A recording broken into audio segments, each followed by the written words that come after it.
Salam untuk semuanya. Semoga kita selalu sehat dan berbahagia.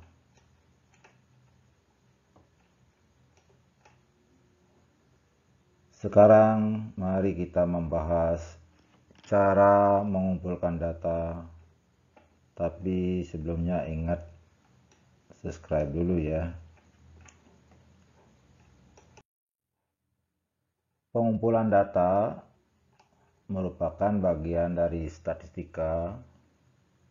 Berbagai cara bisa digunakan atau metode untuk mengumpulkan data, antara lain bisa dengan wawancara atau interview, bisa dengan angket atau kuesioner, bisa dengan observasi, bisa dengan studi dokumen.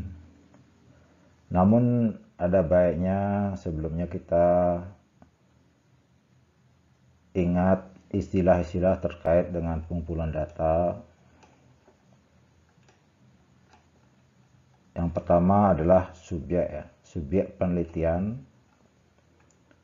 Ini adalah informan atau narasumber yang menjadi sumber data dari riset kita atau penelitian kita. Kemudian objek penelitian itu adalah permasalahan yang terkait atau yang diinvestigasi, yang diselidiki dalam penelitian.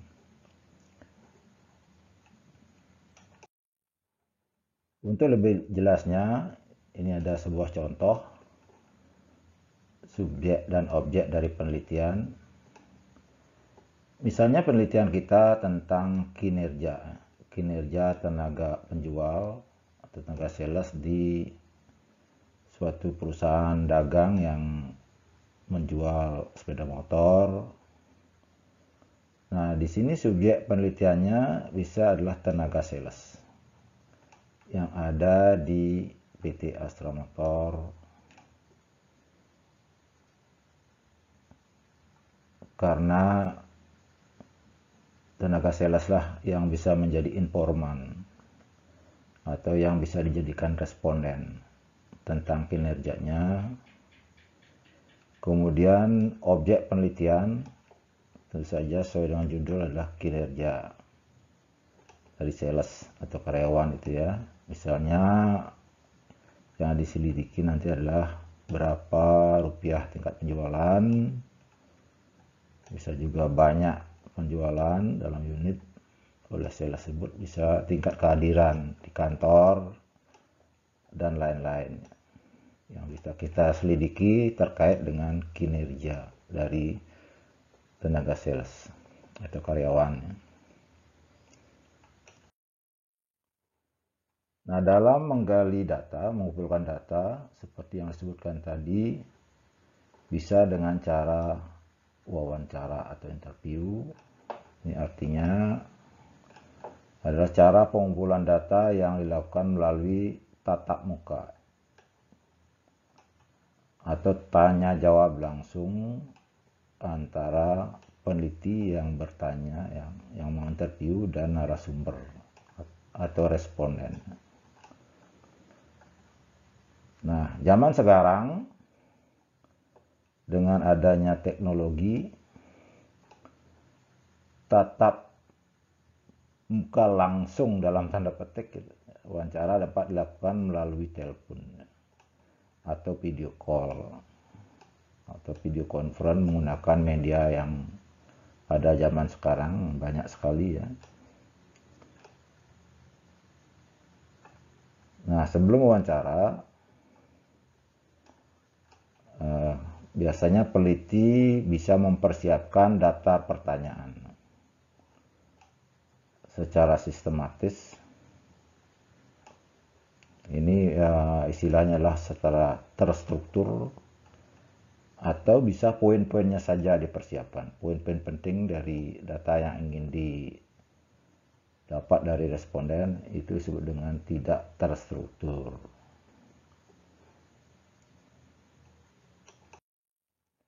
Nah, cara yang kedua adalah dengan angket atau disebut dengan kuesioner.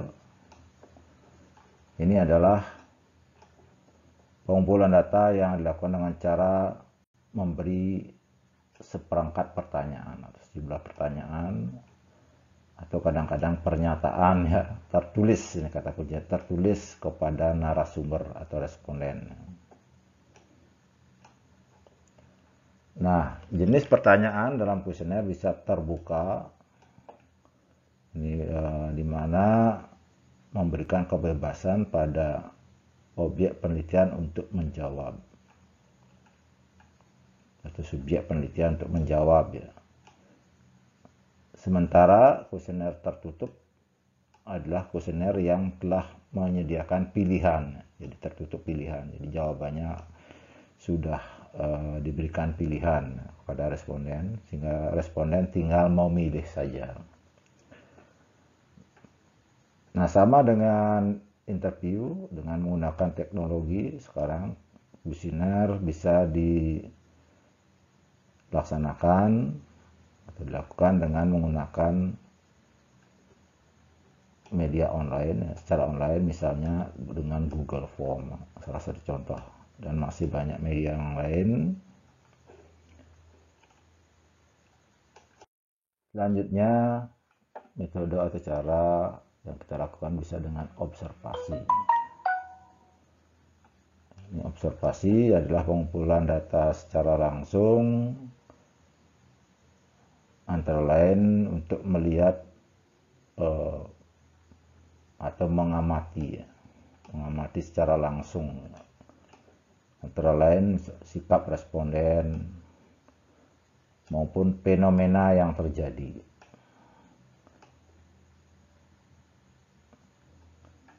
Nah, observasi ini cocok digunakan untuk penelitian yang bertujuan untuk misalnya mempelajari perilaku manusia dan lain-lain, proses kerja, gejala alam dan lain-lain.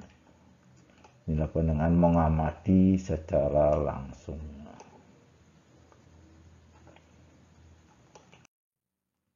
Cara berikutnya adalah dengan studi dokumen.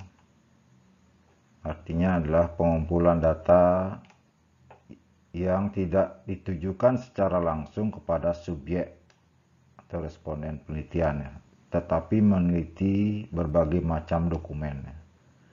Dokumen terkait yang berguna sebagai bahan analisis.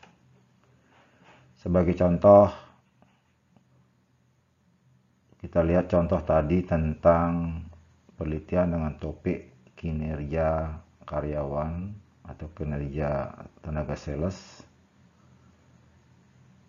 Sumber data kita atau cara mengumpulkan data bukan dengan menanyakan atau interview atau dengan berikan angket kepada tenaga sales, tetapi dengan melihat dokumen yang terkait, misalnya dokumen tingkat kehadiran karyawan di bagian SDM, dokumen tentang tingkat penjualan dari tenaga sales atau karyawan di bagian SDM, dan dokumen-dokumen lain. Itu termasuk metode studi dokumen. Demikianlah pembahasan kita mengenai cara mengumpulkan data yang merupakan salah satu bagian dari statistika. Mudah-mudahan bermanfaat. Salam untuk semuanya.